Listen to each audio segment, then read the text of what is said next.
시청자 여러분 안녕하십니까? 용감한 토크쇼 직설 원일입니다. 우리나라 1인당 국민소득이 3만 달러를 넘어섰습니다.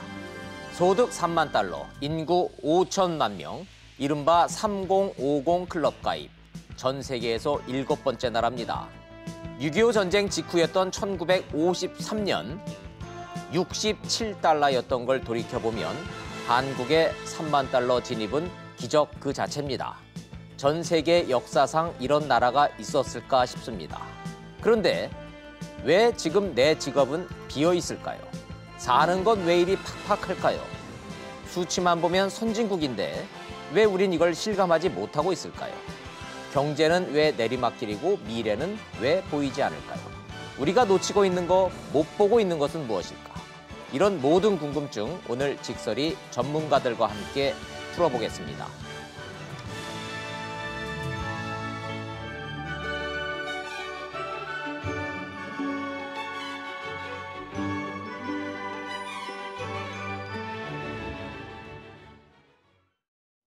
함께 해주실 전문가 세 분 소개하겠습니다. 먼저 숙명여자대학교의 신세돈 교수님, 고려대학교의 조영철 교수님, 그리고 사회연대포럼의 정용건 위원장님 세 분 나오셨습니다. 어서 오십시오. 안녕하십니까?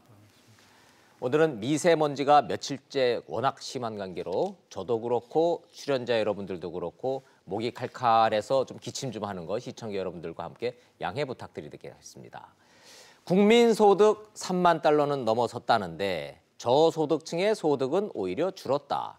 소득주도 성장이라면서 이건 또 무슨 소릴까요? 현 경제 상황 정리한 영상 보시고 토론 시작하겠습니다. 금속 재료를 가공하는 한 중소기업. 10년 전까지만 해도 밤낮 없이 공장을 가동했지만 요즘은 일감이 절반으로 줄어 하루하루 버티는 게 일입니다. 일감이 많이 줄어들었어요. 인건비는 계속 오르지. 소득값이 인정이 안 되지, 일은 계속 해외로 빠지지 하니까 악재가 계속되는 것 같아요. 갈수록 힘들어지는 경영 환경에 국민소득 3만 달러 시대를 공감하지 못하겠다는 반응입니다. 실제 중소기업의 수익성은 대기업의 절반에도 못 미치는데 갈수록 더 낮아지는 추세입니다. 대기업 위주의 성장 정책으로 3만 달러 시대를 열었지만 중소기업으로의 이른바 낙수 효과가 별반 나타나지 않는 겁니다. 평균 소득은 늘었지만 그 혜택이 일부 계층에 집중된 것도 국민소득 3만 달러가 남의 이야기처럼 여겨지는 이유입니다. 지난해 4분기 소득 하위 40% 가계 소득은 1년 전보다 오히려 줄었는데 저소득층일수록 감소폭이 더 컸습니다. 하루 인건비가 3만 5천 냈거든요. 그거 가지고 이제 일 없을 때 한 이틀 연면에 살고. 성장의 과실을 골고루 나눌 수 있도록 정책이 보완되지 않는 한 소득 3만 달러 시대의 그늘은 더 짙어질 수 있다는 전망이 나옵니다. 6.25 전쟁 직후의 극빈국에서 그때는 북한보다 남한이 더 못 살던 시절 국민소득 굳이 수치로 따지면 달랑 67달러, 167달러 아니고요. 그냥 67달러에서 3만 달러까지 오는데 한 70년 걸렸나요? 한 50년 걸렸나요? 자, 참 대단하긴 합니다.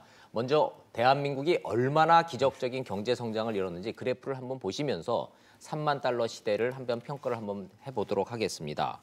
53년도에 1인당 국민 총소득 67달러에서 1000달러를 넘어서는데 24년 걸렸다고 하고요. 한강의 기적을 거쳐서 10,000달러, 20,000달러, 30,000달러 오는데 많이 걸렸습니다. 자, 65년. 60년 걸렸나요? 65년. 65년 걸렸네요. 65년. 자, 65년 만에 3만 달러를 돌파를 했습니다. 그런데 우리는 왜 이거를 실감하지 못하고 있는가? 이런 주제로 오늘 토론을 좀 해보고자 합니다. 먼저 신세돈 교수님부터 네. 여쭤보는 게 신세돈 교수님이 젊은 시절부터 지난 65년 동안의 대한민국 경제 발전의 산 증인이시고 그렇습니다. 그 기간 동안에 경제 활동을 하시고 그렇습니다. 교수 생활을 하셨고 연구를 하셨으니까 먼저 대단한 거죠, 대한민국. 대단한 거죠. 일본보다 더 빠른 속도로 성장을 해왔고요.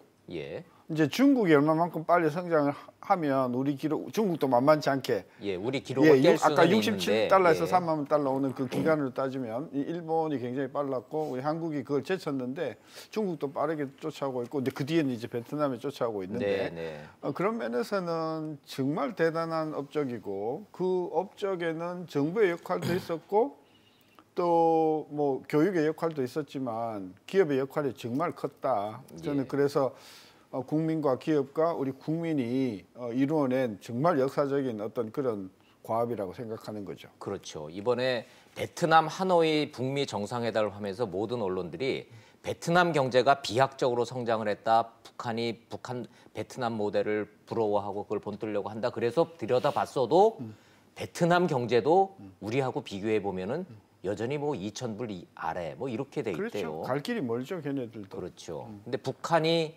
현재 그 베트남을 부러워하고 있다니까 북한이 지금 뭐 굳이 따지자면 한 1,000달러는 될까요? 어떻게 의미가 없죠. 북한 통계는 뭐 일단 한마디로 처참하게 못 산다는 말 말고는 뭐 수치가 저는 별로 신빙성도 없고 우리하고 기준이 다르니까 북한 경제와 한국 경제를 수치로 따지는 게 무의미하긴 합니다만은 어찌됐든 대한민국이 3만 달러 시대를 돌파했다는 이 시점에 그런 기준으로 봤을 때 북한은 뭐 대충 한 1,000달러 정도로 시청자 여러분들 생각하시면 이게 몇십 배인지는 실감이 나실 것 같기는 합니다.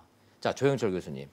자, 이런 그 상황에 우리가 계속 쭉 달려온 거는 아니죠. 중간중간에 뭐 외환 위기도 겪었고 금융 위기도 거쳤고 그럴 때마다 1인당 GNI라는 건 떨어지는 겁니까?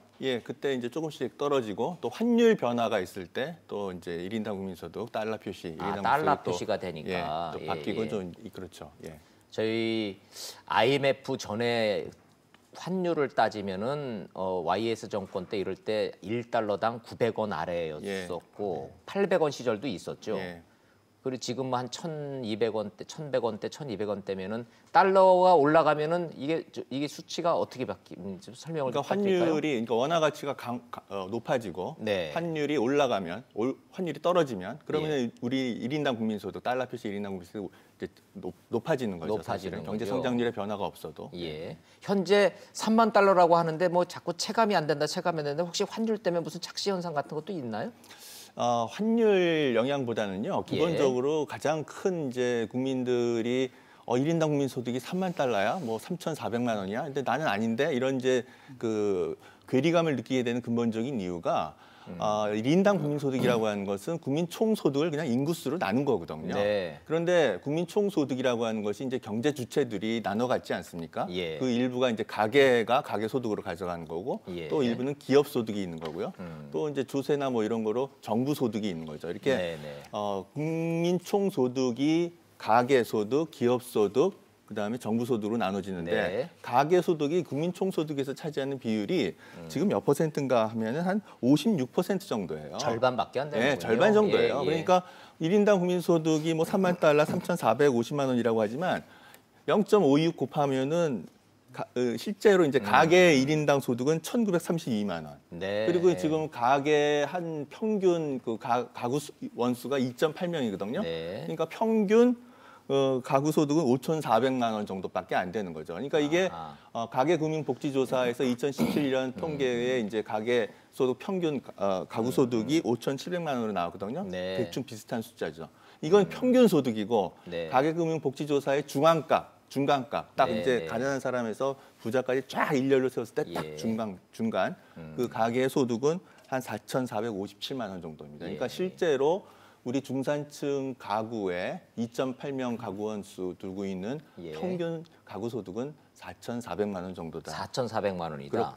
그렇게 보시면 되겠습니다. 시청자들이 좀 이해하시기 좋게 시청자 입장에서 제가 직문직답으로 좀 질문을 좀 다시 좀 드리자면 3만 달러면은 보통 우리가 자녀 둘 있다 치고 시청자들 입장에서 우리 가족이 4명이에요. 그럼 1인당 소득이 3만 달러라니까 곱하기 4 하면은 12만 달러. 그럼 우리는 평균적으로 1억 한 3천 정도 되는 걸로 생각을 하시지만 그게 될 수가 없는 것이 저기 보시지만 연평균 소득이 저렇게 낮게 나오는 이유는 거기에서 3만 달러 중에 정부목 빼고 기업 빼고 실제로 내가 우리 가게만 따지면은 절반 정도밖에 안 되니까 거기에 반토막 한 6만 달러 정도 4인 가족이라면 그런데 실제로는 4천만 원대라고 그러니까 내 주머니엔 돈이 없는 건 맞네요. 예. 나라는 잘 살고 기업은 돈이 넘쳐 흐르는데 내 주머니에는 돈이 없는 세상.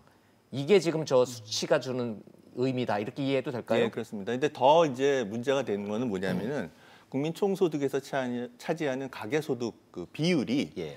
외환위기 전만 해도 1996년만 해도 한 66.4% 정도를 차지했어요. 근데 떨어지고 2017년 통계를 보면은 56%로 이제 떨어진 거죠. 그러니까 있다. 국민 총소득에서 가계소득이 차지하는 예. 비율이 이렇게 떨어지니까 경제 성장하고 1인당 국민소득은 뭐 3만 달러 이렇게 됐다고 예. 하는데 이제 일반 국민들이 가계소득으로 체감하는 건 나는 아닌데 이런 예, 걸 이제 예. 괴리가 점점 예, 커지는 예. 거죠.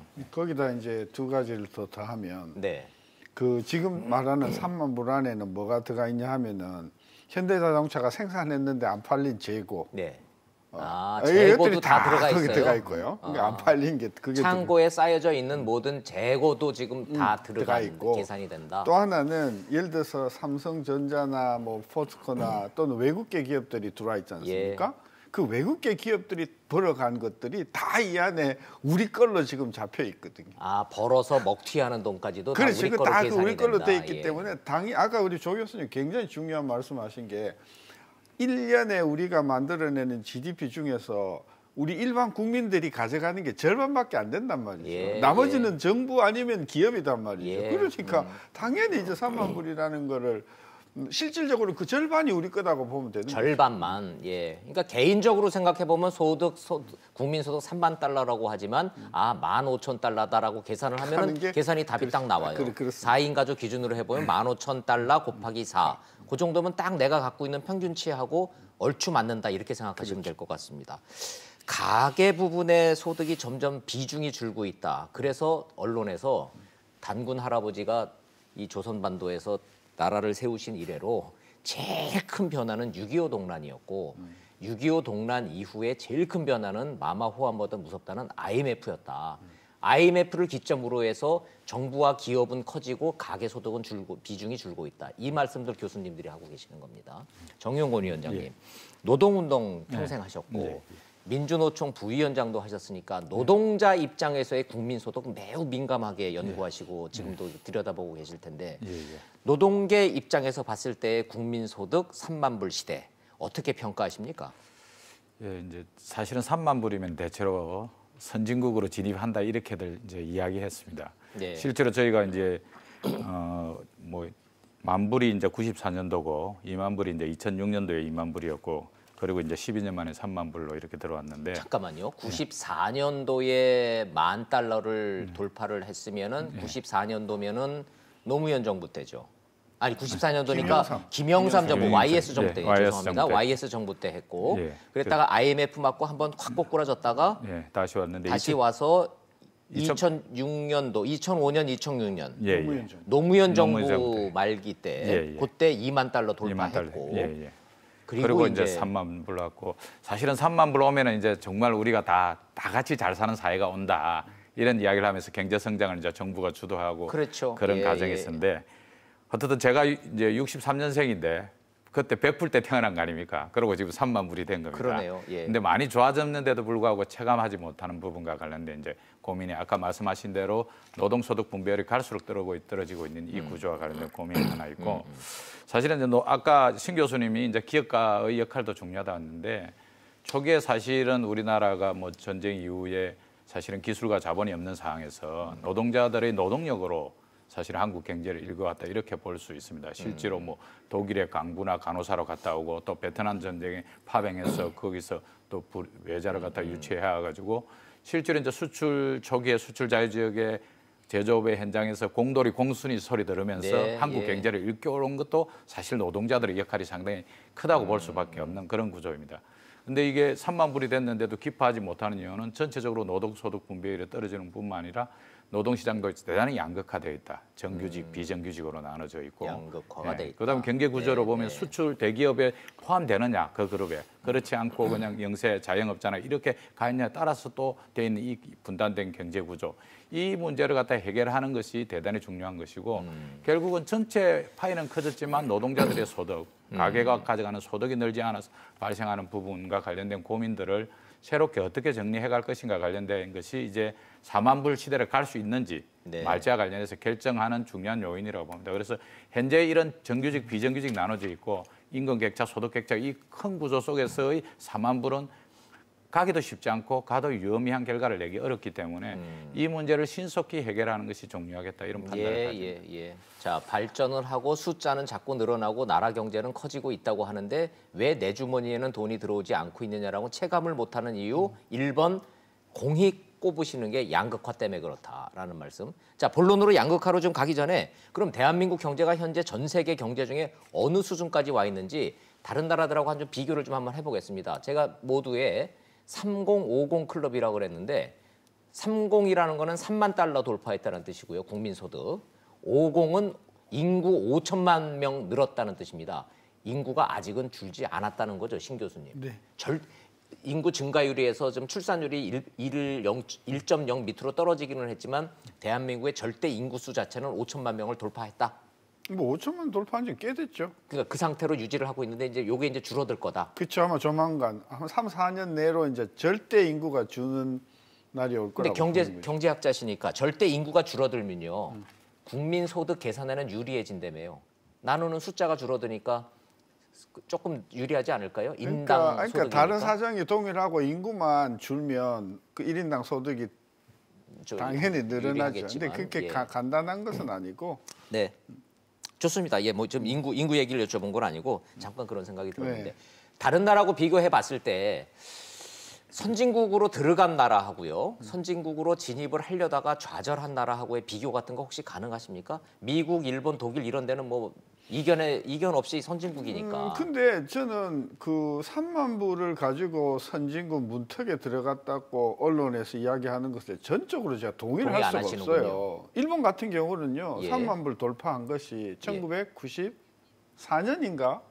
그렇습니다. 2년, 92년입니다. 아마 선진국 중에서 가장 먼저 3만 불 돌파한 게 일본이에요. 제가 기억이 나는 게요. 저희가 88년도에 올림픽을 치르고 났을 때 네. 올림픽 치르고 난 다음에 몇 년 있다가 일본은 3만 달러 돌파했다. 92년입니다. 기억이 나요. 그리고 예. 독일이 95년 두 번째거든요. 미국은 그보다 또 한 3년 늦은 97년인데. 그러면 그 돌아가서요. 92년 일본이 돌파를 한 92년과 독일이 돌파했다는 94년 3만 달러하고 그러죠. 대한민국의 현재 3만 달러하고 비교 가능하신가요? 그게 비교가 안 되는 비교죠. 왜냐하면 20몇 년 늦기도 늦지만 예. 지금 3만 불하고 예. 20여 년 전에 3만 불은 가치가 최소한 3배, 4배도 한단 말이에요. 그러니까 자꾸 그것을 절대 금액을 가지고 야 드디어 우리가 20몇 년 만에 3만 불을 돌파해서 일본보다는 20몇 년 늦지만 3만 불, 그 3만 불하고 네. 일본이 그 92년에 돌파해서 3만 불 천지차거든요. 저는 그래서 3만 불 가지고 자꾸 이것을 선진국이 되려고 하면 이것도 중요하지만 양극화도 어느 정도 정부도 공정해야 되고 시스템이 정말 다양한 어떤 요소를 가지고 있어야 그게 선진국인데 달카당 돈만 가지고 그것도 돈도 정부 빼고 기업 빼면은 절반밖에 안 이런 가지고 3만 불을 자꾸 떠드는 것 자체가 국민들은 화가 나고요. 그죠? 그다음에 국민들을 오도한다. 저는 그래서 3만 불 가지고 선진국의 뭐 어떤 그 성과답고 평가하는 자체를 받아들일 수가 저 있습니다. 스스로가 질문을 수정하겠습니다. 국민소득 3만 불 돌파했다라는 명목소득을 갖고 대한민국이 경제 선진국이라고 하는 규정과 질문은 저 스스로 고치고 수정하도록 하겠습니다. 자, 조영철 교수님. 그럼 이른바 경제 선진국들이 돌파했던 20년 전의 3만 불과 2018년에 돌파했다는 대한민국 경제의 현황. 자, 크게 봤을 때 가장 큰 차이점이 있다면 뭘까요? 뭐 일단 그 지금 신 교수님 말씀하셨듯이 1달러의 가치가 인플레이션에 의해서 이제 좀 하락했으니까 사실은 10년 전, 20년 전에 3만 달러의 가치하고 지금의 3만 달러 가치는 지금의 3만 달러 가치가 좀 더 낮다라고 봐야 되겠죠. 그래서 과거에 그 3만 달러 1인당 국민소득보다는 낮은 수준이지만 그렇지만 그럼에도 불구하고 1인당 국민소득 3만 달러라고 하는 것이 현재의 OECD 국가의 1인당 국민소득 그 순위로 보면은 결코 그렇게 낮은 순위는 아닙니다. 물론 중간보다 약간 미치지만 어쨌든 중하 건에 지금 들어가는 거고 더 중요한 게 뭐냐면은 1인당 국민소득이 높지만은 경제 인구수가 워낙 작아서 룩셈부르크라든가 뭐 이런 나라들이요. 이런 나라들 1인당 국민소득은 높을지 모르지만은 경제 규모 전체로 봤을 때 사이즈가 작은 거죠. 그러니까 국제 경제에서 미치는 영향력이라고 하는 것이 별로 크지를 않은 거죠. 그런데 반해서 우리나라는 1인당 국민소득 3만 달러 규모고 또 5천만 명 정도 되니까 전체 이제 그 국내 총생산 규모가 국제 경제에서 차지하는 이제 상당한 규모가 되고 어느 정도의 영향력이 있고 다른 나라가 한국 경제를 이제 과거처럼 보다는 조금 더 평가할 수밖에 없는 그 정도의 그 의미를 갖는 것이 아까 3만 달러, 5천만 명 갖고 있는 클럽. 의미가 그런 의미다라고 얘기할 수가 있겠습니다. 시청자 여러분들도 혹시 착각을 하실까 봐 제가 부연 설명을 좀 드려야 되겠네요. 미국, 영국, 일본, 독일, 프랑스, 이태리, 일본, 한국해서 3050 클럽은 전 세계 7개 나라밖에 없는데 그럼 우리가 7번째로 잘 사느냐 그 얘기가 아니고 룩셈부르크, 네덜란드, 핀란드 이렇게 북유럽의 인구는 적지만 국민 소득으로 따지면 4만 불, 5만 불, 10만 불 되는 나라도 많죠. 심지어는 싱가포르도 조그만 도시국가지만 우리보다 싱가포르이 얼마요? 10만 불 돌파했습니다. 싱가포르이 10만 불을 넘어섰으니까 우리보다 사이즈는 작지만 잘 사는 나라들은 얼마든지 많다라는 점. 그래서 우리가 흔히 얘기할 때 무역 규모로 봤을 때 대한민국은 12위권. 이 소득 기준으로만 봤을 땐 3050 인구 대비하면은 7번째 나라 이렇게 표현을 하기는 합니다. 그러니까 지금 자막에도 나오지만 한국은행이 소득 3만 불 선진국 진입의 지표는 이렇게 이야기하는 게 저는 아주 화가 난다니까요. 마음에 안 드시는 모양이에요. 마음에 안 드는 정도가 한국은행 아니라 출신이시기 때문에 한국은행 지금 이 후배들 그러니까 제만 마음에 안 드는 게 아니라 거의 5천만 국민들이 다 마음에 안 들어요. 국민들이 실감하지 못한다. 못하는데 자꾸 한국은행이 저런 이야기를 하면서 차라리 아까 우리 교 교수님이 지적한 대로 오케이 지금 OECD 중에서 1인당 3만 불은 뭐 중간 좀 떨어지는 수준이다. 이렇게 이야기하면 그래도 좀 덜 그런데 3만 불이 들어감으로 세계 선진 7대국의 307, 뭐 50에 이런 이야기는 이제 더 이상 안 했으면 좋겠어요. 신 교수님 말씀의 핵심은 제발 과장 좀 하지 말자. 그렇습니다. 오버하지 말고 과장 좀 하지 말고 있는 그대로를 국민들한테 그렇습니다. 좀 설명드리자. 그래서 오늘 직설이 있는 그대로를 좀 한번 얘기를 좀 해보자는 취지로 모셨으니까 정윤건 위원장님. 그러니까 실제로 봤을 때 선진국 복지국가 OECD 기준 정도 어느 정도 되냐 보면은 뭐 대체로 한 G20 정도 안에 들어가는 정도 수준으로 이렇게 보면 될 것 같은데 사실은 이제 1인당 국민소득은 3만 불로 들어와 있지만 나머지 지표들은 실제로 그대로 전혀 못 따라오고 있다. 여러 가지 측면에서 예를 들어서 뭐 최저임금 기준으로 해도 뭐 미국은 15달러, 독일은 뭐 11,000원, 프랑스는 12,000원 뭐 이 정도 수준이고 노동조합도 조직률도 뭐 영국, 독일 같은 데는 17%, 영국은 23%, 프랑스는 뭐 단체백 적용률이 상당히 높기 때문에 일본보다도 낮고 이런 구조들을 봤을 때는 아직도 우리가 가야 할 길이 많다. 그래서 뭐 선진국에 진입했다 이렇게보다는 비교적 그래도 인구가 5천만 명 이상 되면서도 적절한 수준의 경제 국민 소득을 가지고 있다. 이 정도 수준에서 서로 함의를 확인하는 게 중요하지. 이게 뭐 에드벌룬 날릴 건 아닌 것 같습니다. 좋습니다. 에드벌룬 나누지 말고 섣불리 샴페인 터트리지 말고 괜히 정부가 발표하는 거 가지고 우리가 과장하거나 오버하지 말자까지는 전문가들이 그럼 동의를 하셨다 치고 자, 뭐 정확하게 핵심부터 그럼 말씀 좀 해주세요. 요거는 국민들이 궁금해합니다. 양극화. 뭐 좋아요. 뭐 3만 불이든 4만 불이든 그 뭐 과장할 필요는 없지만 3만 불은 팩트고 수치고 통계니까 3만 달러라 치는데 양극화 때문에 성장의 과실을 특정 계층이 전부 다 가져가 버려서 이른바 낙수 효과가 없다. 대기업만 좋지 일반 서민들 중산층 밑으로는 체감할 수가 없는 구조다. 자, 요 대목에 대해서 어느 정도까지가 그럼 이 명제가 맞는지를 세 분 전문가들 의견 좀 한 바퀴 좀 돌면서 여쭤보겠습니다. 신세동 교수님. 양극화 때문에 이 3만 달러가 국민들이 체감을 못하는 거다. 어디까지 동의하십니까? 아까도 이야기했지만 3만 불 중에 절반 정도는 정부와 기업목이고 나머지 절반만 가계 부분인데 이 대목에서 저 상식적인 질문이요. 정부가 뭐 나서서 정부가 돈 버는 건 없지 않습니까? 아니요. 정부의 세금을 말씀하시는 세금을 건가요? 많이 뜯어가지고 그걸 가지고 세금 가져가는 게 가는 게 이제 뭐 지금 세수가 뭐 정부 재정으로 따지면 400조지만 예. 정부 그러니까 가져가는 세금만 따져도 250조 정도가 되니까. 죄송합니다. 네. 정부가 세금을 뜯어가는 것이 아니고 저희가 성실 납부를 하는 거죠. 그러니까 그래서 정부가 납세자 모아두는 거죠. 입장에서는 뜯어간다고 느끼고 있습니다. 그래서 어쨌든 네. 정부가 많은 과세를 통해서 가져가는 부분이 그러니까 있고. 정부가 가지고 있는 돈이라는 거는 결국 국민들한테 모은 세금을 그렇죠. 정부 몫이고 정부의 소득이군요, 그게. 그 소득, 예, 그러니까 뭐, 예, 국민 소득을 예, 그렇습니다. 계산할 때. 정부 부분이니까 예, 그 정부 가져가는 부분. 부분이 있기 때문에 그 첫째로 3만 불 중에 우리 국민 가계가 가져가는 건 절반밖에 안 된다. 예. 근데 그것도 아주 골고루 가져가면 좋겠는데 네. 가난한 사람은 소득이 지금 막 줄고 있고 예. 부자들은 어마어마하게 늘어나고 있다. 그게 지금 문제라는 거죠. 그거는 뭐 국민들이 다 알고 있습니다. 그렇죠. 그래서 예, 그래서 국민들은 특히 이제 소득이 낮은 분들은 3만 불 막 그렇게 이야기하고 막 이게 팡파레를 울릴 때 화가 나는 것이죠. 내 소득은 줄고 내 일자리는 없어지고 살기는 나는 점점 팍팍해지는데 왜 이렇게 저렇게 언론에서는 말이 선진국으로 막 들어간 것 같이 이야기하나 그런 것들이 우리 국민들의 마음을 조금 아프게 하는 그런 부분이 있다는 거죠. 경제학자시니까 제가 딱 하나만 좀 더 여쭤보겠습니다. 지금 표로 보여드리고 있는 이른바 5분위별 못 사는 계층 하위 20%부터 잘 사는 계층 상위 20%까지를 5분위로 나눠서 소득을 해보니 소득 3만 불 시대에 3만 달러에 진입을 하고 보니까 부자들의 소득은 더 늘었고 저소득층은 더 줄었다는 거잖아요. 그렇죠. 통계는 그렇죠. 그러면 2만 달러 시대에는 저 격차가 덜 했습니까? 덜했죠.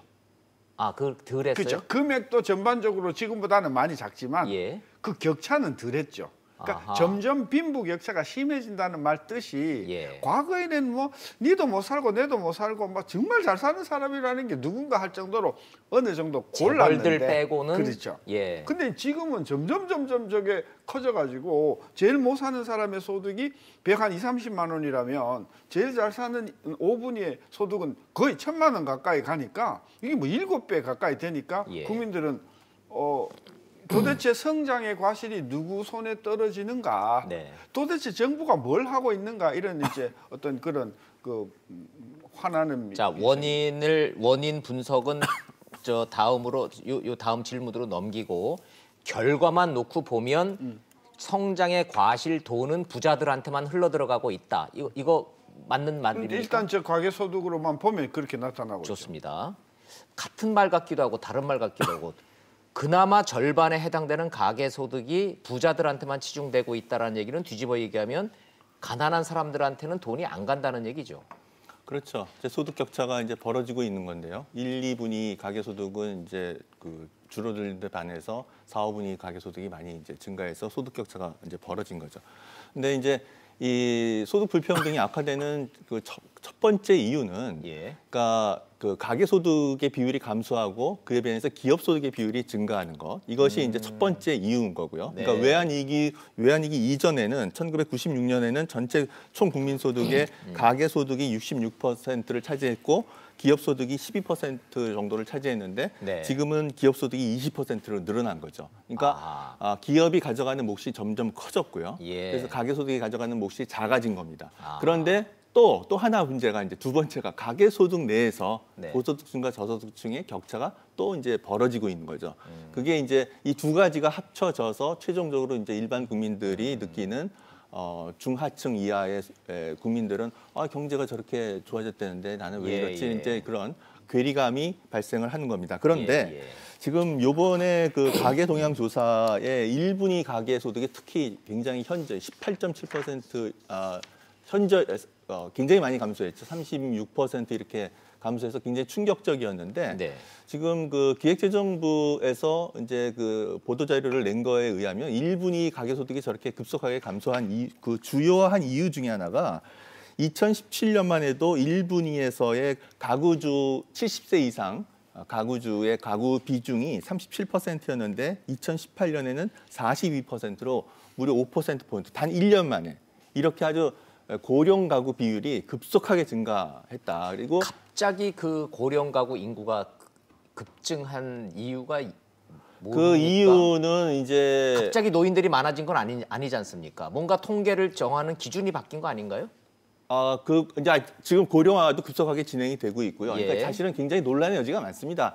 지금 이 가계 동향 조사 소득이라고 하는 것이 예. 지난번 통계청장이 경질됐던 주요 이유가 2017년 그거였죠. 그 예, 통계가 이게 제대로 된 통계냐 아니냐를 갖고 굉장히 논란의 네, 여지가 있어가지고 결국 통계청장이 경질되는 문제까지 갔었던 거잖아요. 예, 예. 그래서 지금도 사실은 2017년 가계동향조사하고 2018년 가계동향조사를 이렇게 직접 비교하는 것이 적절하냐라고 하는 것이 지금 학계에서 아직 논란이 정리가 되지 않은 좋습니다. 상태인데 그 정리되지 않은 그걸 가지고 저희가 논쟁을 벌일 수는 없는 거고요. 제 그 말씀 중에 이해가 되는 게 한 가지는 있습니다. 시청자들 입장에서 들어보면은 기업의 몫이 점점 커지기 때문에 예. 그 기업의 오너들뿐 아니라 그 기업에 취직을 한 이른바 정규직 근로자들, 노동자들은 기업이 돈을 버니까 월급도 계속 꾸준히 늘어왔기 때문에 근로소득이 늘어왔고. 예, 그건 근데 가계소득으로 잡히는 거예요. 가계소득이 임금으로 지불한 거는 이제 가계소득이 늘었죠. 거. 어찌 됐든. 그렇죠. 예. 근데 그 취업 시장에 진입하지 못한 비정규직이나 취업을 못한 가구들은 계속 소득이 줄 수밖에 없는 그렇죠. 그런 네, 구조로 가고 있다.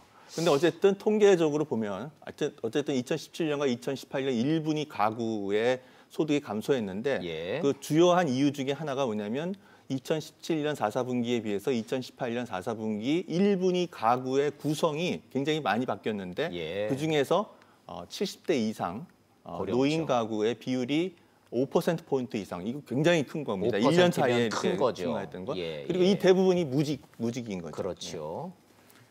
근데 예. 예.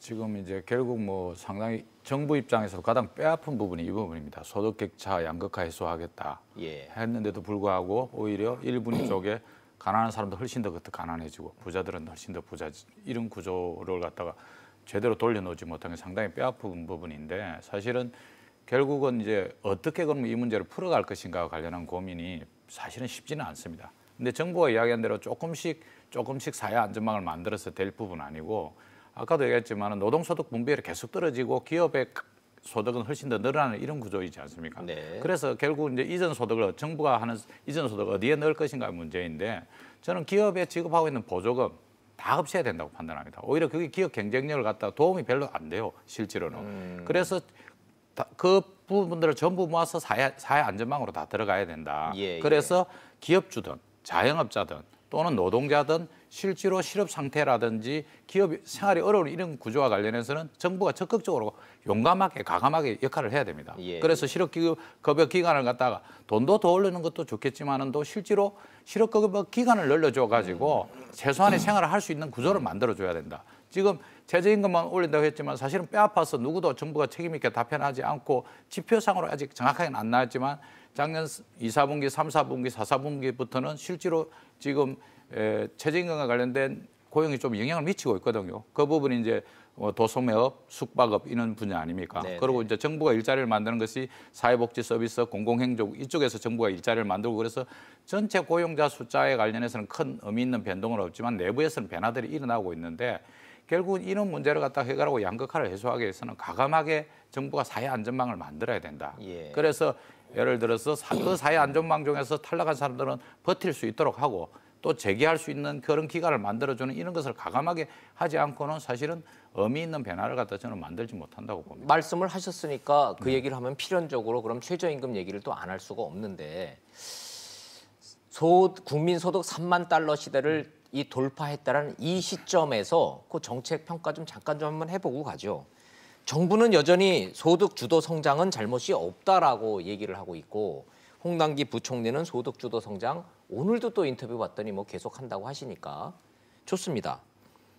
소득이 공평하게 분배되지 않고 있다. 그래서 소득 주도 성장은 포기할 수가 없다. 최저임금 그래서 올렸다. 요 대목입니다.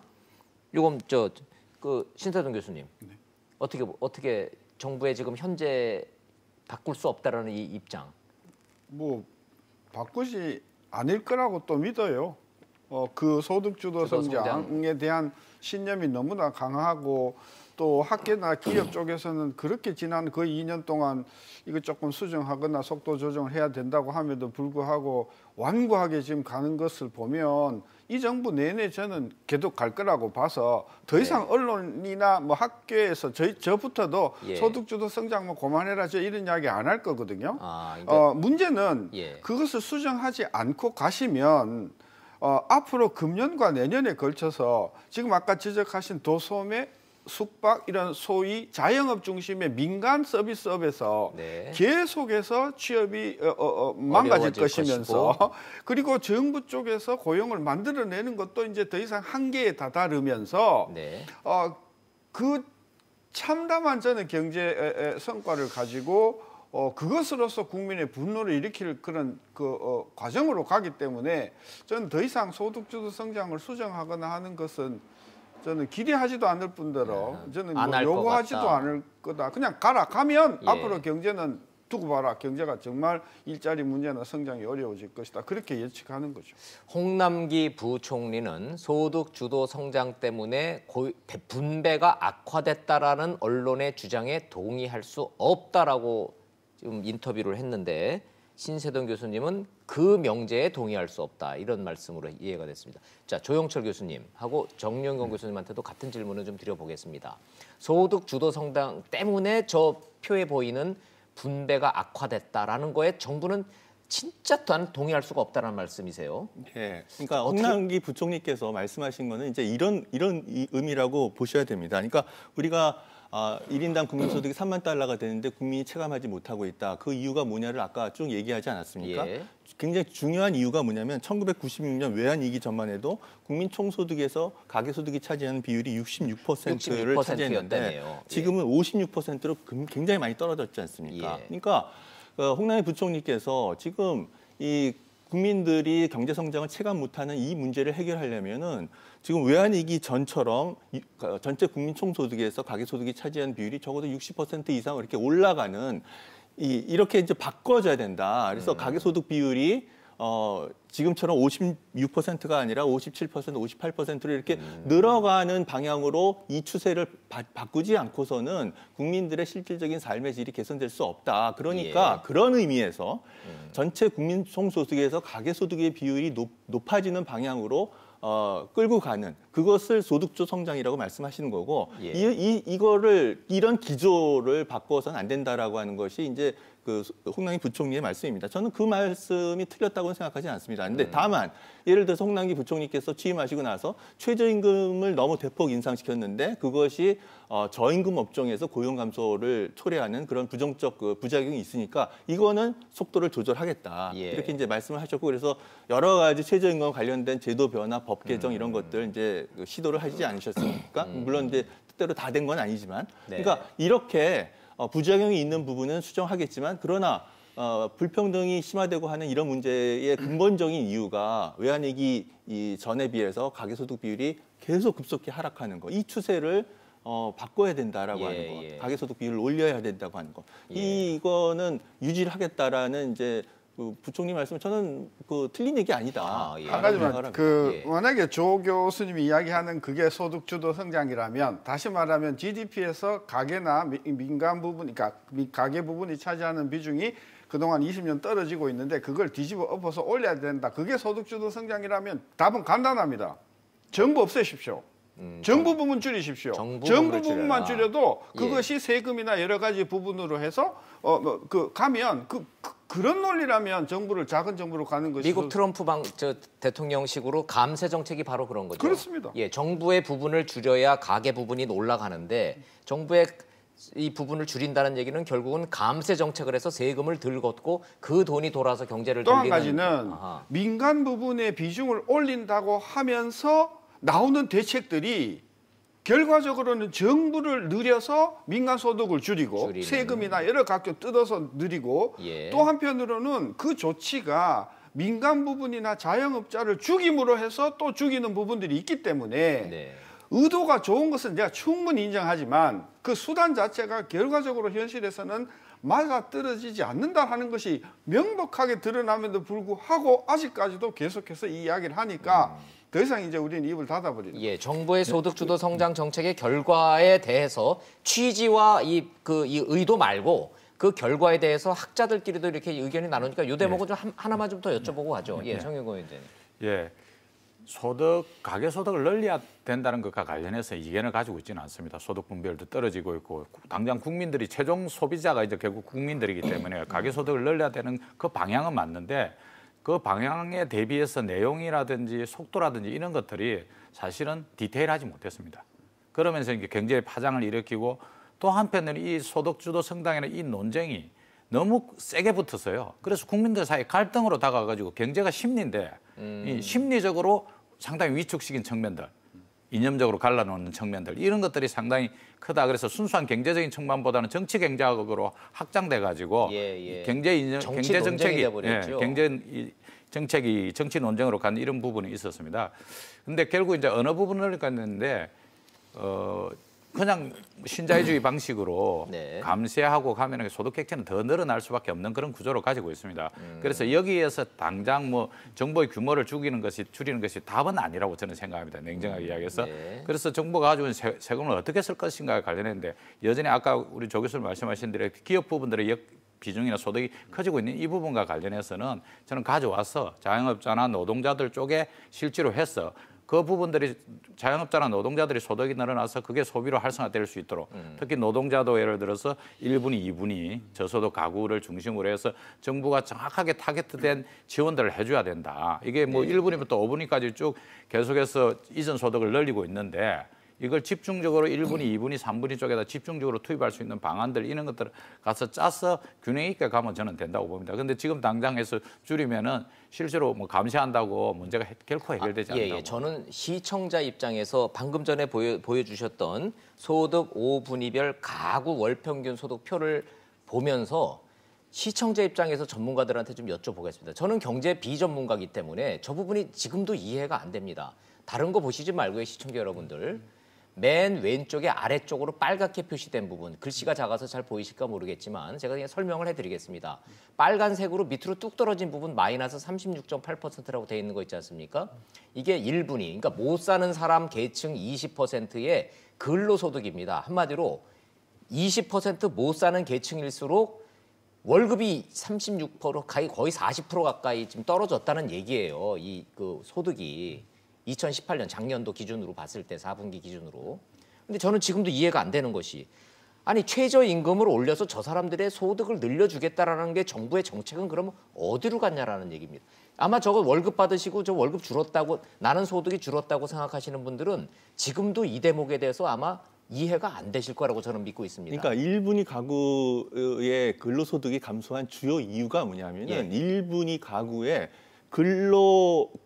근로자 가구, 근로소득이 주 원천인 그 근로자 가구의 비율이 급속히 쉽게 말해서 하루 벌어 감소한 하루 먹고 살고 월급 받아서 사는 저소득층의 월급이 줄었다는 거 아니에요? 그러니까 근로자 가구의 소득 비율이 급속히 감소한 겁니다. 1분위. 그래서 1분위의 그 근로자 가구 비율이 2017년에 비해서 2018년 들어와서 비율이 급속히 감소한 거예요. 그 얘기는 1분위 가구의 그 무직 가구의 비율이 급속히 증가했다는 것을 의미하는 겁니다. 통계의 분모가 늘었다는 말씀이신 건가요? 1분위 가구의 구성이 바뀌었다는 구성이 거죠. 바뀌었다?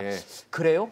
그러면 지금 그렇게 숱하게 지적이 돼 왔던 그나마 150만 원 받고 일하던 저소득층 그 층들이 최저임금이 급격히 올라가니까 자영업자들이 견디지 못하고 그나마 쓰던 것도 잘라버리는 바람에 그나마 받던 150만 원도 줄었기 때문에 저렇게 표로 소득이 줄었다 이거 아니고요? 그러니까 뭐 여러 가지 요인이 이제 복합적으로 작용을 했겠죠. 예를 들어서 최저임금 인상에 의해서 실업자가 된 사람이라든가 혹은 최저임금 인상 부담이 너무 커져서 자영업자 폐업을 했다든가 그렇게 해서 이제 무직이 된 분들 그러면 최소득층이 이제 가장 가난한 사람이 될 테니까 1분위 소득으로 이제 들어오게 되는 거죠.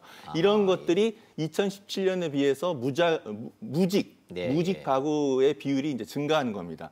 그러니까 실업자가 되면 당연히 2분위, 3분위 소득자에 속했던 사람이 1분위로 이제 들어오게 되지 않겠습니까? 그래서 1분위 가구의 무직 비율이 이제 증가했고요. 그 결과 2017년 근로소득 총액에 비해서 2018년에 근로소득 비율이 이제 감소하는 것으로 나타나는 거죠. 그런데 물론 최저임금 영향에 의해서 그 실직이 된다든가 그렇게 돼서 이제 1분위에 들어오게 되고 근로소득이 감소하는 그런 그 사람들도 있겠지만은 기획재정부의 그 보도자료에 의하면 1분위 가구에서 70세 이상 가구주, 정말 고령층 가구죠. 네. 이 비율이 무려 그 37%에서 42%로 급증했다는 거예요. 5%가 이 급증했다. 70세 이상 그 고령자 가구는 사실은 최저임금을 올리건 내리건 사실 거의 영향을 받지 않는, 사실 거의 그 경제 활동을 하기가 어려운 노인 일자리 사업 이런 거나 해야 예. 실제로 이제 근로소득이 증가할 수 있는 그런 계층인 거죠. 그러니까 예. 사실은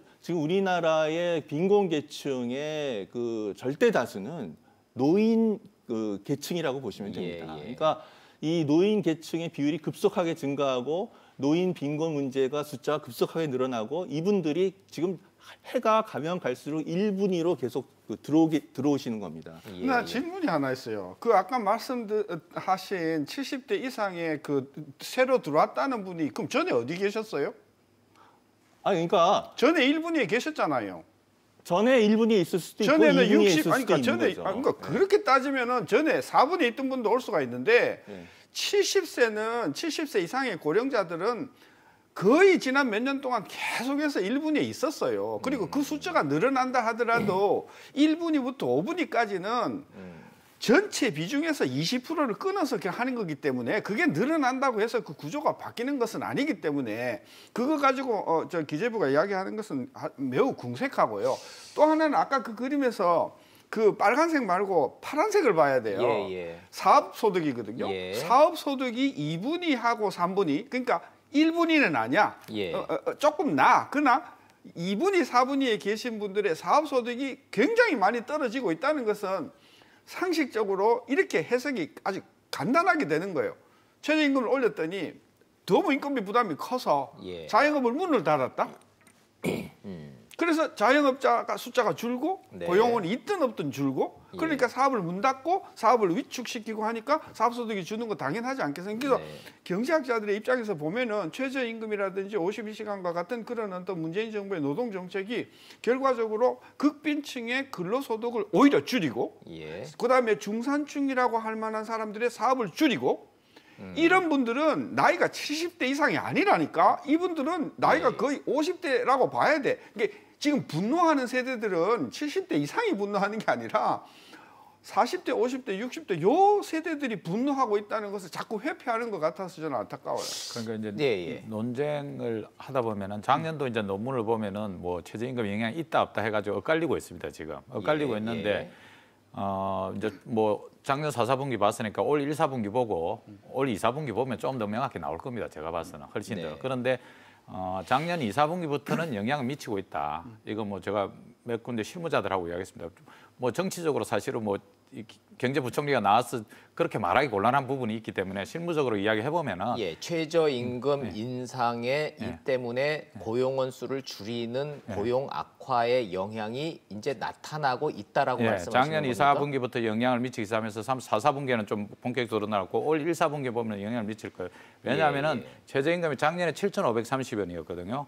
그러다가 올해 이제 8,350원 올랐지 않습니까? 그러니까 이제 작년에 올리고 나서 버티다가 2, 4분기도 영향을 미친 거 있고 그다음에 4, 4분기에 좀 나쁜 거는 내년에 되면은 8,350원 되니까 부담이 훨씬 커지구나 이러면서 이제 영향을 받아서 마찰적으로 이게 구조적으로 아직 어떻게 될지는 모르지만 마찰적으로 인원을 조금 줄이거나 근로시간을 확실히 줄인 것 같습니다. 제가 지난번에 말씀드렸지만 대학생들 아르바이트 하는데 일주일에 4번 5시간씩 하던 것을 갖다가 3번에 5시간 해가지고 쪼개기 알바로 가는 거예요. 20시간이 15시간으로 하고 주수당 문제가 돼서 쪼개기 알바가 생기고 이러면서 영향을 미칠 수밖에 없는 구조입니다. 그런데 뭐 지금 딱 끊어서 말하기는 어려우니까 1, 4분기 한 번 더 보시자고요. 그런데 영향을 미치는 것과 관련해서 이제는 이야기할 때도 됐다. 그런데 이제 그 전체 숫자에서는 고용을 안 미치는 건 정부가 역할을 한 것이지만 안 미친다고 과연 이야기를 했으면 예를 들어서요. 이제 기업의 비용 측면에서 봤을 때 급격하게 우리가 비용이 언제 올랐나? IMF 때 이자율이 한 20% 올란 적이 있습니다. 인건비가 이제 2년 합쳐서 우리가 29.4% 있잖아요. IMF가 이자율이 급속하게 오르니까 기업이 영향을 받아서 그렇죠. 기업이 문 닫는 경우도 있고 뭐 그때는 또 한계 기업을 정리해야 되는 그런 거 있지만 또 여전히 또 지금 현재 자영업이나 기업 뭐 한계 기업 선상에 있는 기업들 입장에서는 아주 급격한 비용의 증가이거든요. 그것이 고용이나 근로시간에 영향을 안 미친다고 이렇게 보기는 어렵습니다. 이것이 예. 이제 뒤에 구조적으로 어떻게 변화갈지는 우리가 만들어가야 될 부분이지만. 예, 정확하게 수치적으로 최저임금의 급격한 인상이 저소득층의 소득 감소에 몇 퍼센트를 어떻게 영향을 미쳤다고 지금 통계적으로 학술적으로 논문이 나오지 않은 상황에서 방송에서 이거를 딱 단정적으로 말하기는 어렵습니다만은 조영철 박사님의 지금 논지는 저소득층이 어려운 이런 산업 구조적 측면, 인구 구조적 측면도 함께 봐야지 최저임금만이 주범이고 이 최저임금만이 범인 한 명이다라고 얘기하는 거는 어폐가 있다.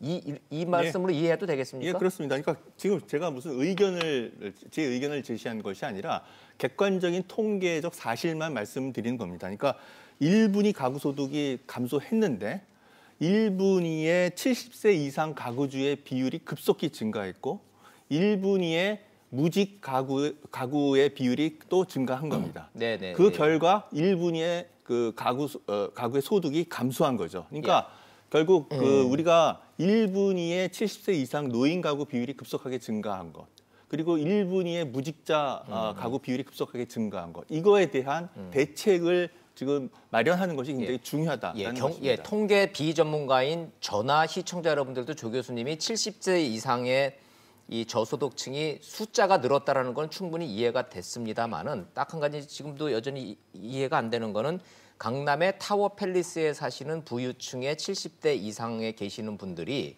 나이가 단순히 들었다는 이유로 갑자기 1분위 쪽으로 통계로 확 잡힐 것 같지는 않을 것 같은 생각이 들기는 합니다. 예. 그래서 70세 이상의 저소득층들은 옛날에도 10년 전에도 1분위에 계셨고 지금도 1분위에 계신 것 같기는 한데. 근데 70세 이상의 인구수가 지금 계속 증가하고 있는 뭐 거죠. 하여튼 고령화 때문에 못 사시는 분들도 자꾸 이 고령화 때문에 오래 사시기는 하니까.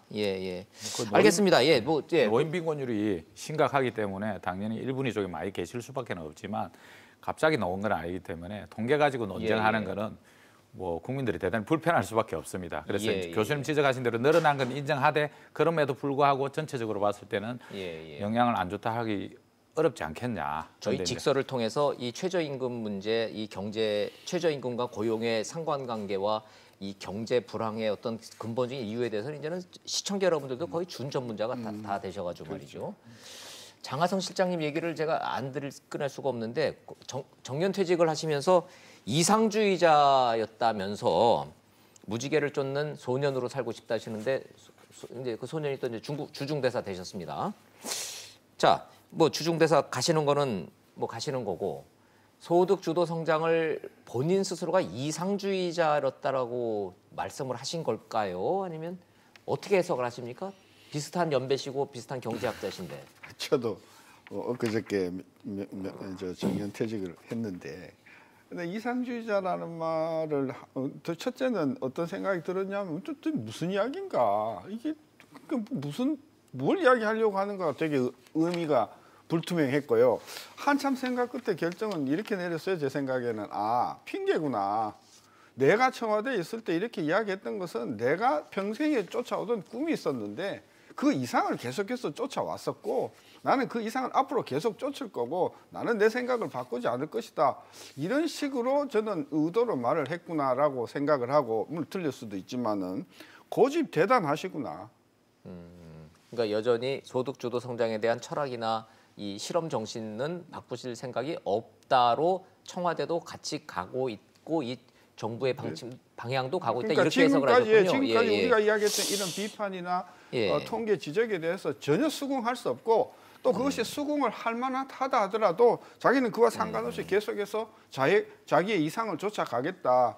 저는 그런 어떤 그 항변으로 들려서 좀 충격적이에요. 저희 직설 이 방송을 통해서 뭐 실패했다라고 강요를 하거나 압박을 하거나 비판을 위한 비판을 할 생각은 추호도 없습니다. 다만 가장 현 시점에서 고통받고 있는 계층은 잘 사는 계층이 아니라 못 사는 계층이 부인할 수 없는 사실이라는 전제 아래 자꾸 이 논의의 초점을 못 사는 계층, 지금 저소득층에서 고통받고 있는 분들 위주로 자꾸 얘기를 좀 하게 됩니다. 조영철 교수님, 좋습니다. 뭐 바꾸고 안 바꾸고 뭐 소신이고 이상이고 무지개고 뭐 그거 다 하시는 말씀이고 소득 3만 달러를 시대해서 이 저소득층의 소득도 줄어들고 있고 주거 환경도 점점 악화되고 있어서 또한 통계를 보면은 고시원이라든지 비닐하우스라든지 숙박업소라든지 이런 데 사시는 분들의 숫자가 점점 늘고 있다는 거예요. 무려 37만 명이나 되고 있다 하는데 이게 소득하고 맞물려 있겠죠. 그렇죠. 자, 이거 이제 어떻게 해결해야 됩니까? 특히 이제 우리가 오래만 살고 안 살 것도 아니니까. 예. 그러니까 수도권에 이제 주택 공급이 원활하게 이루어지지 못하고 있고요. 그런데 이제 전체 인구의 한 48%는 수도권에 살고 있는 거고요. 예. 그러니까 이런 분들이 이제 고시원이라든가 주택이 아닌 것으로 분류되는 그런 거주 공간에 이제 사는 비율이 최근 몇 년 동안 이제 증가를 하고 있습니다. 2015년, 16년, 17년에 이렇게 증가하는 그런 통계가 있는데요. 그렇기 때문에 저는 그 공공임대주택 공급에 대해서 정부가 좀 더 적극적인 책임감을 갖고 예. 노력을 해야 된다라고 생각을 합니다. 지금 여론조사를 좀 해보면요. 저소득층에 계시는 분들의 주거비 비중이 소득에 비해서 너무 높다는 겁니다. 근데 정부의 이 분배 정책 중에 주거비 보조에 대한 게 너무 없어서 정작 뭐가 제일 힘드십니까? 배가 고파서 힘든 사람들보다는 집 때문에 제일 고통스럽다 그래요. 정의겸 위원님, 아까 저 말씀을 하셨기 때문에 제가 분배 정책에 대해서 말씀을 꺼내셨는데 혹시 이 보편적 복지 확대 방침이 선별적으로 바뀌어야 된다라고 의견을 갖고 계십니까? 뭐 지금까지 사실은 계속적으로 선별적이냐 보편적이었는데 복지 국가 전체적으로 가는 기조는 당연히 보편성을 갖다 강조해서 가야 됩니다. 그렇지만 어느 부분과 분야별로는 필요할 경우에는 필요한데 집중적으로 투자해 집어넣어야 되는 부분이 많아지고 있거든요. 특히 분배 구조가 상당히 악화되고 있는 이런 구조 속에서는 특히 저소득층, 그다음에 소득 하위 가구 이런 데에 집중적으로 해야 되고 결국 아까 이야기했죠. 1분위의 가구 소득이 나빠지듯이 지금 그것이 바로 지금 주거 문제로도 그대로 나타나고 있는 구조거든요. 구조이고 계속 그것들이 좀 더 악화되는 걸 나을 것입니다. 왜냐하면 양극화가 계속되고 있는 구조이기 때문에. 그리고 자산 소득이 뭐 임금 소득보다도 훨씬 더 높아지고 있는 이런 구조가 계속되는 이상은 경제가 발전하는 과정에서 양극화는 계속될 수밖에 없는 구조인데 그것을 어떻게 정부가 역할을 하느냐의 부분이죠. 이전 소득으로. 그래서 주거 문제를 해결해요. 질문의 요지는 현 정부의 이른바 분배를 강화하겠다라고 하는 정부의 이 발표가 국민들이 듣기에는 보편적 복지를 확대하겠다. 아동수당처럼.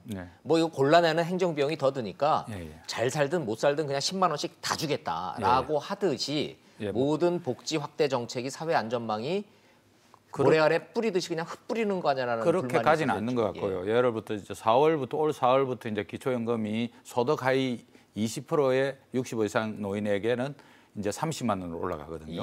그래서 이제 저소득층을 중심으로 타겟을 해서 좀 더 가겠다 이런 구조를 가지고 있는데 그래서 이런 부분들과 관련해서 좀 더 집중적인 것들이 필요합니다. 아까 장하실 실장이 이상주의라는 거는 목표는 맞았는데 내용에서는 실패했다는 걸 저는 자인한다고 보거든요, 사실은. 목표는 그 방향은 이상적으로 괜찮았는데 디테일이 부족했다, 내용이 부족했다 이런 그런 고백으로 들리기 때문에 지금 이게 어떻든 간에 경제부총리 내각에서는 그런 부분들 과감하게 정리해 들어가야 되고 특히 국회에서 합의해야 됩니다. 제가 봐서는 국회에서 합의해서 정말 어떤 사회 안전망을 짜가지고 정부 경제가 제대로 갈 수 있도록 기업이 계속 성장할 수 있도록 그러고 국민들이 최소한의 생활을 유지할 수 있는 방안을 찾아줘야 된다.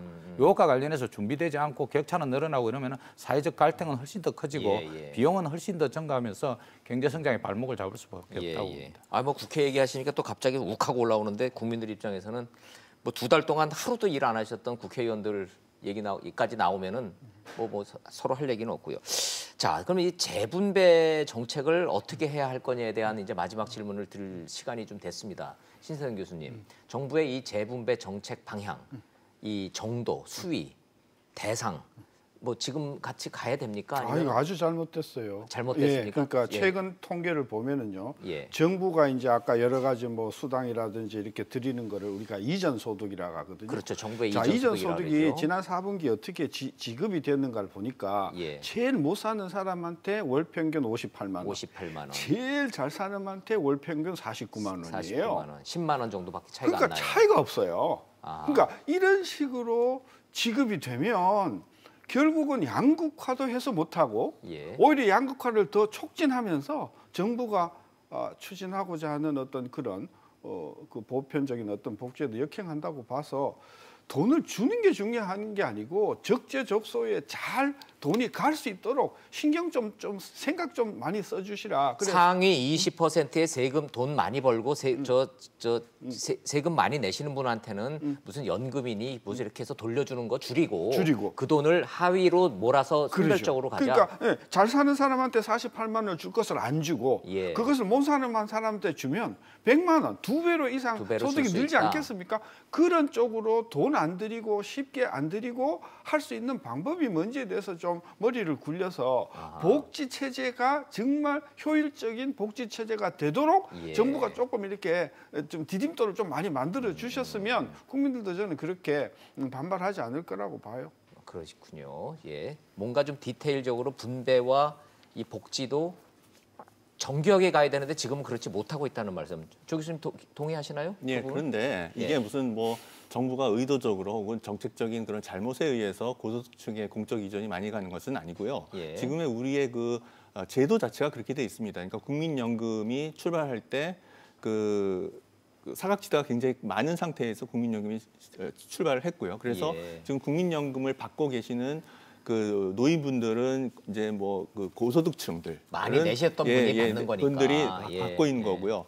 사각지대에 계시는 이제 분들은 못 받고 있는 거고요. 그리고 이제 공무원연금, 그다음에 군인연금, 사학연금 이런 데 가입되신 분들은 이제 그분들이 하위 20%는 아니잖아요. 그러니까 이게 정부가 뭐 의도적으로 복지를 그 고소득층한테 주려고 하는 것이 아니라 공무원연금, 군인연금, 사학연금 이런 제도에 의해서 그 연금 소득을 받고 있는 분들이 공적 이전 소득으로 이제 잡히는 것이고요. 그래서 주로 이제 4분위, 5분위로 가고 있는 거죠. 그리고 보육 예산이 박근혜 정부 때부터 대폭 늘어났습니다. 근데 보육 예산이 주로 어디로 가겠습니까?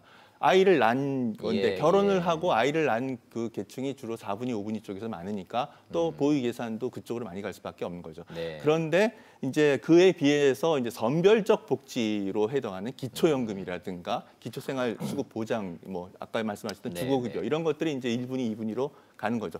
문재인 정부 들어와서 지금 1분위의 가구 소득이 감소하고 있는 것이 이제 드러나고 있기 때문에 기초연금을 더 강화시키려고 하고 기초생활보장자의 그 부양자 의무제도 이런 것도 지금 완화하려고 하고 있죠. 그래서 지금 1분위, 2분위에 대한 선별적 복지 이거를 좀 강화시키려고 하는 것이 지금 현 정부의 기본 입장이다. 이렇게 말씀드릴 수가 있겠습니다. 알겠습니다.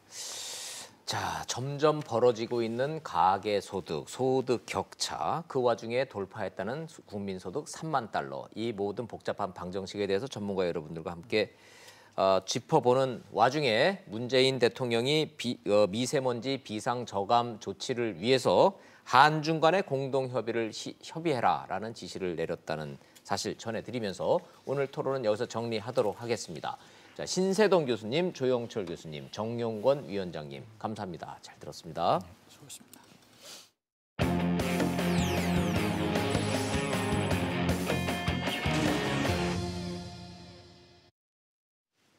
시청자 여러분 기억하시겠지만 사법농단 사건 의혹과 관련해서 기소를 한 이 고위 법관들은 양승태 전 대법원장을 비롯해서 4명이었습니다.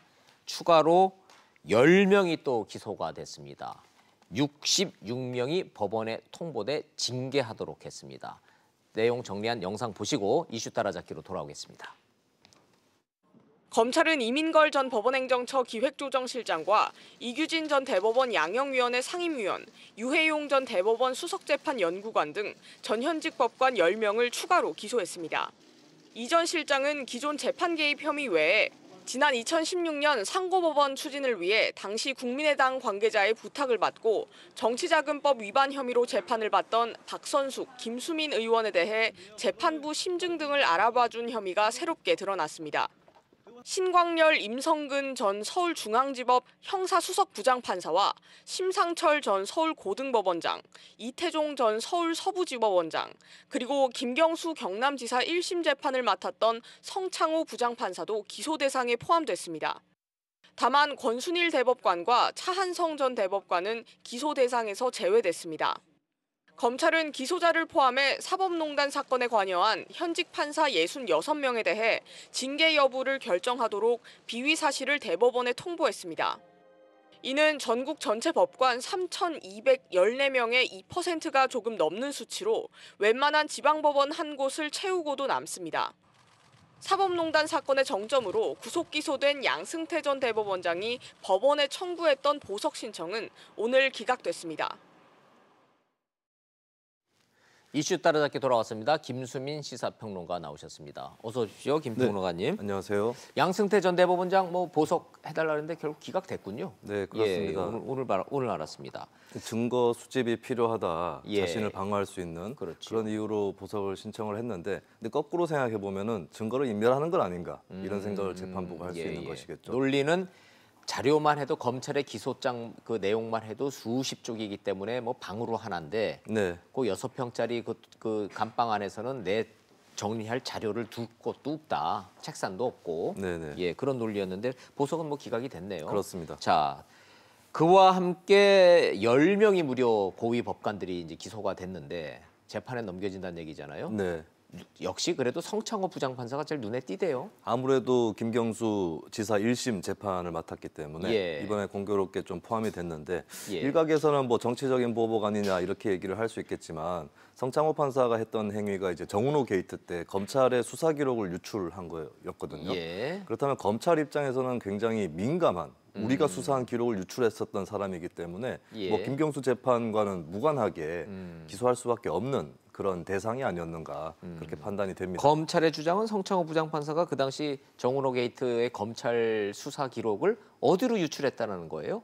그것을 이제 임종원 법원행정처장한테 예. 신광렬 부장판사, 당시 부장판사가 얘기를 예. 듣고 그다음에 영장 전담 판사였던 성창호 판사한테 얘기를 해서 이제 그쪽 라인으로 그러네요. 얘기를 듣고 흘러나갔다고 볼 수 있겠죠.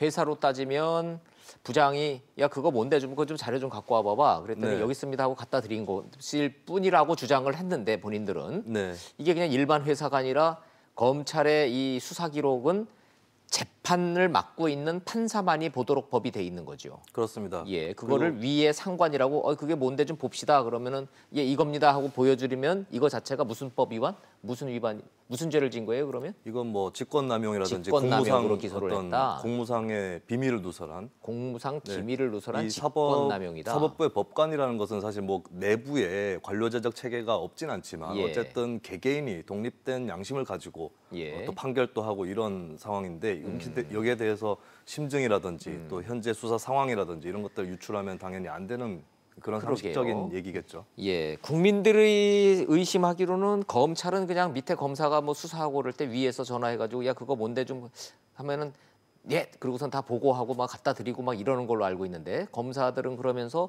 판사들 그런 거는 직권남용으로 재판에 넘겼다. 재판하는 사람은 또 판사죠. 그렇죠. 그것이 또 딜레마입니다. 판사를 판사가 재판하는 거죠. 네.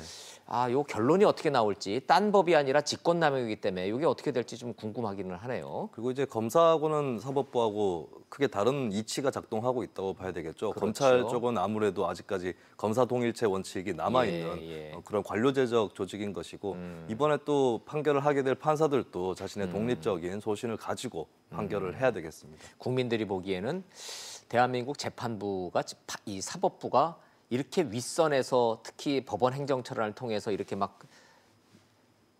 그런 무분별하게 이렇게 가져가고 이런 게 양승태 대법원장 시절 이전에는 매우 조심스럽고 매우 절제된 이 어떤 틀 안에서 움직였는데 이 상고법원이라는 거를 추진을 하면서는 이게 무분별하게 남용됐다라는 인상은 좀 갖고 있는 것 같아요. 네, 그런 의심들을 아무래도 갖고 있고 예전에는 이제 법관들은 비교적 권력기관에 비해서는 국민들의 신뢰를 받는 편이었는데 또 이제 정권이랑 법원행정처 간에 그런 유착이 있었다라는 얘기도 있고 거기에 따라서 이제 법관들도 그렇게 윗선에 눈치를 많이 보는 사람들이었구나라는 불신이 이번에 생긴 것 같습니다.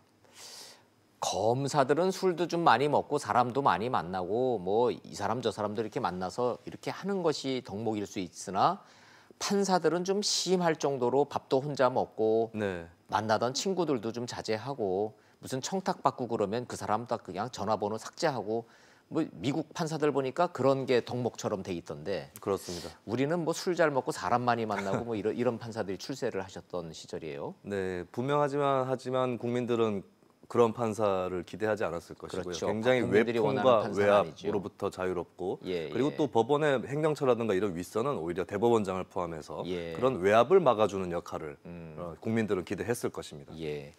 친구지만 제가 존경하는 저 판사가 친구가 한 명 있는데 추석 때 되면은 자기 집에 선물 한 쪼가리가 안 들어와서 와이프한테 당신은 사회생활을 좀 어떻게 하는 거냐라고 핀잔을 받을 정도로 대부분의 또 판사들은 또 그런 삶을 성직자 같은 삶을 살고 있어요. 그렇죠. 그것이 바로 판사다운 사회생활이라고 볼 수 있겠고 이해충돌이라든지 이런 것들의 그 우려, 위험들을 각고히 이제 방지해야 되는 것이 판사의 삶일 것입니다. 자, 지금 김수민 평론가님께서 이렇게 원론적으로 말씀하신 이 내용이 향후 재판의 쟁점이고 핵심이고 본질이죠. 네, 그렇습니다. 판결을 하는 판사들한테도 적용되어야 할 그런 원리라고 볼 수 있겠습니다. 자, 요거 앞으로 어떻게 되느냐에 따라서 대한민국 사법부의 운명이 갈리는 재판이니까 한번 좀 지켜보도록 하겠습니다. 다음 소식으로 좀 넘어가 보죠. 한유총 결국 100기 든 거죠? 네, 그렇다고 봐야 될 것 같고요.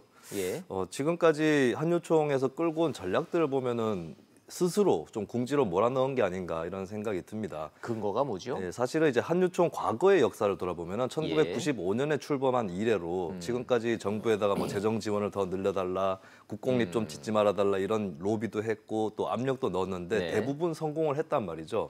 근데 이번에 문제가 된 것은 에듀파인, 투명한 회계를 도입하느냐 마느냐의 문제였고 이 부분에 대해서는 뭐 국민적으로 별로 이론이 없을 수 있는 그런 거였단 말이죠. 근데 여기에 대해서 계약 연기라든지 폐원이라든지 이런 카드를 내밀었던 것이 굉장히 실책이었고 처음부터 박용진 국회의원이 토론회를 할 때부터 그때 토론회에 가서 반대 의견을 차분하게 개진하면 될 일을 몸싸움이라든지 또 고성이라든지 이런 것들을 통해서 국민들에게 처음부터 좀 낙인이 찍힌 상태로 출발을 했단 말이죠.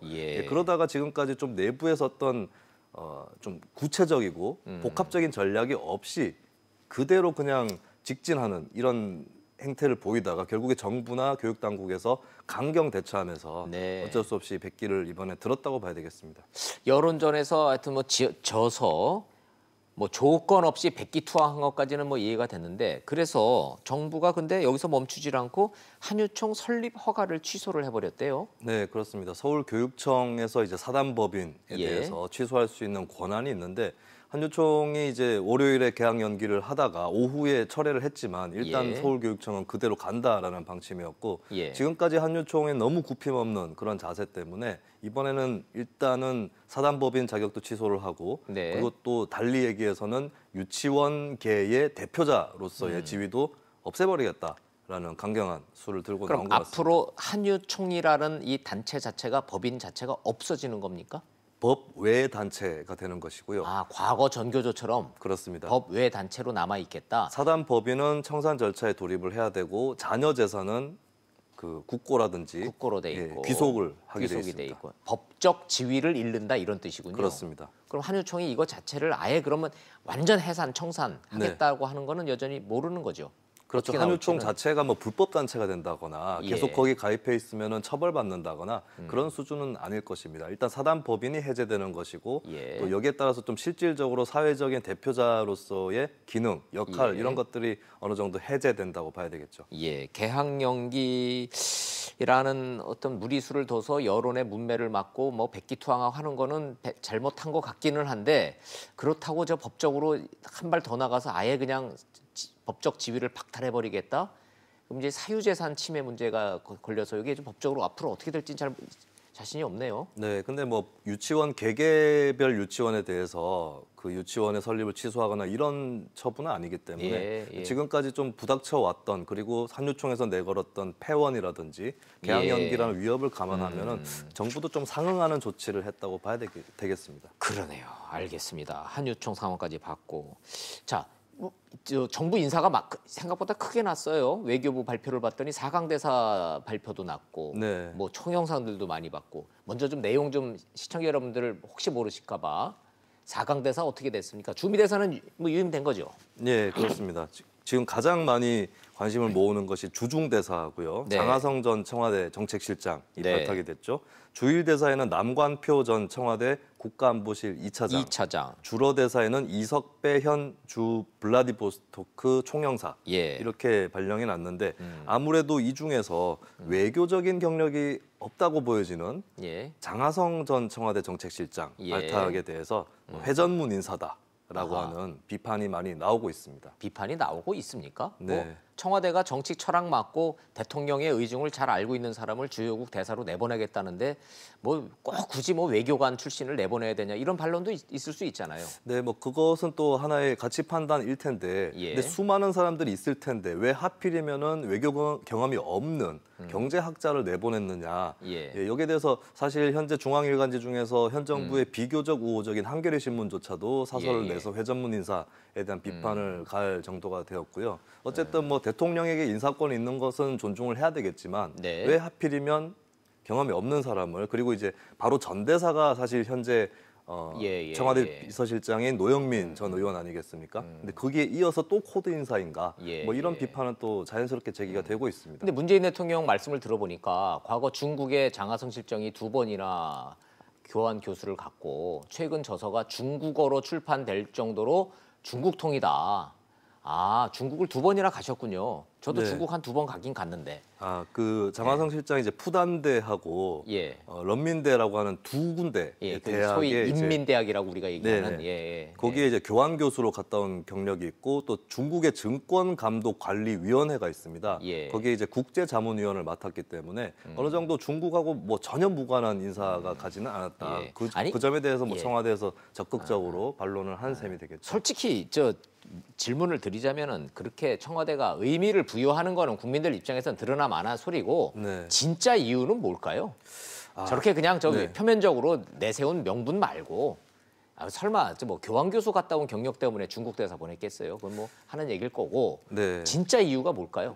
한 언론 보도에서는 김동연 전 경제부총리도 주중대사 물망에 올랐었다 이런 보도가 나오기도 했었어요. 그랬었죠. 그게 사실인지 아닌지를 떠나서 혹시 청와대가 좀 경제 전문가를 주중대사로 보내서 뭔가를 하려고 하는 것인가? 경제 이 전문가를 정도는 좀 우호적으로 추측을 하자면 그런 추측은 할 수는 있을 것 같습니다. 지금 뭐 중국하고 미국하고 무역 전쟁도 하고 있고 거기서 우리나라에 또 국익도 걸려 있고 이 무역 전쟁은 또 남북 대화에서도 여러 가지 변수가 될 수 있기 때문에 혹시 경제 전문가가 주중대사 자리에 필요했던 것인가라는 첫 번째 추측이 있고, 두 번째는 아무래도 정책실장이라서 어떻게 보면은 외교 안보 쪽에는 관여를 덜 했을 것이라고 추측이 되지만 어쨌든 청와대에 같이 몸담았던 인사, 청와대 내부의 기류를 알고 있고 대통령의 의중과 청와대 멤버들의 생각을 알고 있는 인사를 주중대사로 앉혀야 됐던 것은 아닌가. 뭐 이런 추측은 해볼 수 있겠는데 어쨌든 표면적인 회전문 인사 논란에 이어서 좀 이거는 결국에 결과로, 정치라는 것이 결과로 책임지는 것이기 때문에 장하성 전 정책실장이 주중대사로서 어떤 활약과 역할을 맡느냐 이것을 한번 두고 봐야 될 것 같습니다. 그러게요. 뭐 끝까지 내 사람을 쓰시겠다는 거야. 뭐 누가 뭐라 그러겠어요. 거기 쓰면 쓰는 거죠. 근데 물론 이제 야당들의 반응은 좀 험하죠. 그렇습니다. 뭐 야당들 반응은 뭐 뻔하니까 회전문 인사다. 내 사람만 쓰냐. 뭐 이제 그렇게 나오도 뻔한데 전체적으로 인터넷 반응이라든지 언론의 반응이라든지 국민들의 이 민심의 반응이라든지 이런 거를 가늠할 수 있는 방법이 좀 있을까요? 이것은 뭐 아직 여론조사 데이터가 나온 건 없는 것 같은데요. 뭐 누리꾼들 반응 정도는 나오지 않을까요? 누리꾼들 반응을 보면은 이제 원래 이전에 문재인 정부를 지지했느냐 아니냐에 따라서 많이 갈리는 것 같습니다.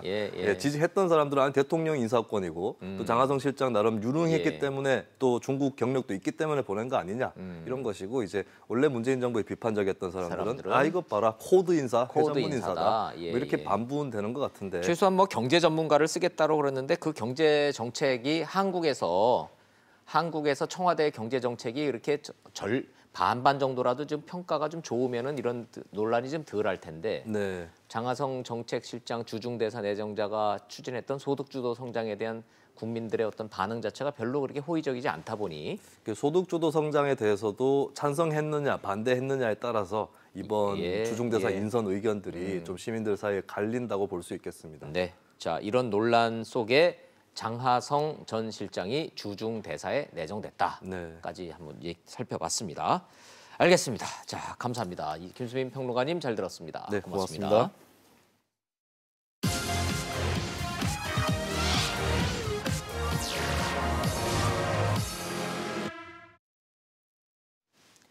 국민소득 3만 달러면 선진국이라고 말할 만도 한데 아무도 인정을 안 합니다. 왜 그럴까? 정부는 이렇게 말합니다. 양극화 때문이다.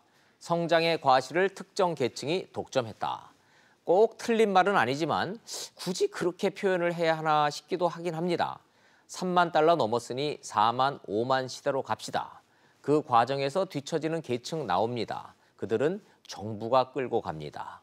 돈 많이 번 분들 세금 많이 내십시오. 수고하셨고 고맙습니다. 여러분 세금으로 저소득층 복지 확대합니다. 같은 말 같지만 근간이 완전 다릅니다. 소득 주도 성장만이 정답이다. 최저임금 확 올렸고 노동시간 팍 줄이자. 과속의 결과 저소득층의 소득이 늘었나요? 시장의 역습 무서울 정도입니다. 온 국민이 수십 년 동안 허리띠 졸라매고 죽어라 노력해 이룩한 3만 달러 시대입니다. 복지 확대, 사회 안전망 확충 맞습니다. 그런데 그런 정책들 이제는 시장 경제 전문가들이 했으면 좋겠습니다. 이념과 이상의 실험 충분히 했고 윗돌 빼서 아랫돌로 막아서는 해결 안 됩니다. 국민소득 3만 달러 돌파 시점에 얻은 대한민국 경제의 교훈이라고 생각합니다. 직설 마칩니다. 시청해 주셔서 고맙습니다.